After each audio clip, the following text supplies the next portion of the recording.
फिर मेरे पास आना होगा। भाभी को अग्नि द्वार लाना होगा। हाँ लक्ष्मण। को नहीं भैया, है ये अन्याय है। भैया मैं आपका अर्थ समझ गया। इसका अर्थ यह है कि माता सीता को अपनी पवित्रता का देने के लिए अग्नि परीक्षा देनी पड़ेगी। सुनो लक्ष्मण, उस सती को जिसने अपने पतिव्रत धर्म पालन करने के लिए तीनों लोगों के विजेता रावण के सुख सुविधा और वैभव से भरे महल को छोड़कर अशोक धरती गर्मी धूप वर्षा एवं खुले आकाश के नीचे बैठकर एक राजा की पुत्री एक चक्रवर्ती राजा की बहू होकर अपने पति के पीछे नंगे पांव वन वन भटकती रही। उसकी पूजा करने के स्थान पर अग्नि परीक्षा किस दोष के लिए, किस दोष के लिए? ऐसा अवस्था में अमला नारी को कोई बलपूर्वक करके ले गया तो दूषित हो गई। इससे बड़ा नारी जाति के लिए कोई अन्याय नहीं हो सकता।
नियमों के चलते समाज की प्रतिष्ठा के लिए प्रभु श्री राम ने माता सीता को वनवास भेज दिया।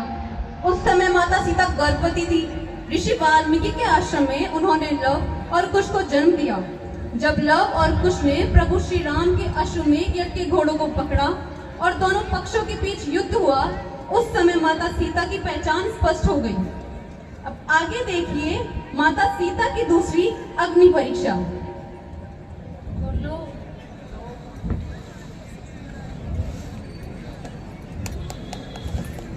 अब हमें महारानी सीता को फिर से बुलाकर राज सिंहासन पर सुशोभित करना चाहिए। हमें माता सीता के चरणों में गिरकर अपने अपराधों की क्षमा मांगनी चाहिए। अब भी उनसे प्रमाण मांगना अनुचित होगा। अग्नि परीक्षा से बड़ा प्रमाण क्या हो सकता है, और वो ये प्रमाण दे चुकी है। परंतु वह अग्नि परीक्षा अयोध्या वासियों ने नहीं देखी। देवी सीता को स्वयं आकर अपनी शुद्धता का प्रमाण तो देना ही चाहिए। एक बार प्रजा के सामने आके अपने मुंह से जो कह देगी हम मान लेंगे। ये अन्याय है, ये अत्याचार है। यही धर्माचार है, यही धर्माचार है। यह अत्याचार है, यही धर्माचार है। यह अत्याचार है। इसका निर्णय कौन करेगा? गुरुदेव से पूछा जाए। राजा में ईश्वर का अंश होता है, इसलिए राजा इसका निर्णय करे। उनकी बात सबको स्वीकार करनी होगी। हमें स्वीकार है।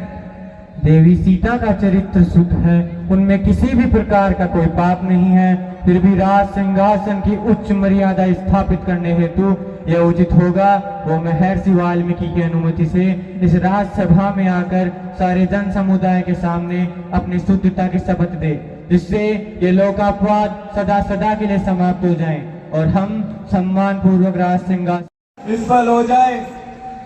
हे रघुनंदन, मैं जानता हूँ सीता आपको अपने प्राणों से भी प्यारी है। आप ये भी जानते हैं वह सर्वदा शुद्ध है, अतः लोकापवाद से कलुषित होकर आपने उसका त्याग किया है। हे राघव, मैं आपको विश्वास दिलाता हूँ, मैंने अपनी पांचों इंद्रिया मन बुद्धि द्वारा सीता की शुद्धता का भली भांति निश्चय करके ही उसे अपने संरक्षण में लिया। महाराज, मैंने दिव्य दृष्टि से जान लिया था कि सीता का भाव विचार परम पवित्र है, इसलिए वह मेरे आश्रम में प्रवेश पा चुकी। सीता का आचरण सर्वदा शुद्ध है, पाप इसे छू भी नहीं सकता तथा विपत्ति को ये देवता मानती है। यदि आपको मेरी बात पर विश्वास हो, सीता को पूर्ण आदर के साथ ग्रहण करे और आज सिंहासन पर स्थान दे। प्रभु, आप जो कहते हैं उस पर मुझे पूर्ण विश्वास है। आप धर्म के ज्ञाता हैं। आप सीता के संबंध में जो भी कह रहे हैं वह सभी सत्य हैं। भगवान, आपके निर्दोष वचनों से क्षमा कर दे माँ, आप पर लांछन लगाया माँ, हमें क्षमा कर दे। भगवान तुम लोगों को सदा सुखी रखे। महाराज से इतनी प्रार्थना है कि इनके सभी दोष भूलकर इन्हें लव कुश के प्रति पुत्रवत प्रेम करे।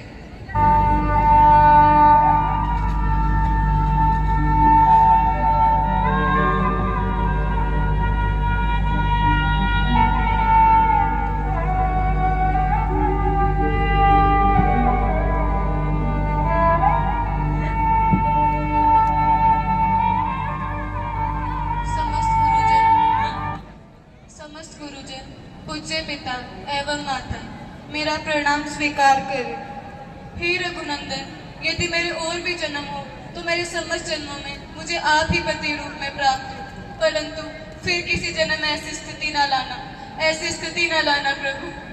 आपके श्री चरणों में मेरा प्रणाम स्वीकार करें, मुझे आज्ञा दें। नहीं सीते, तुम मुझे छोड़ के नहीं जा सकती सीते। मेरा समय पूरा हो गया है भगवान, अब मेरा हाथ ना रोके। चलो यहाँ से, अब ये संसार तुम्हारे योग्य नहीं है। चलो चलो पुत्री।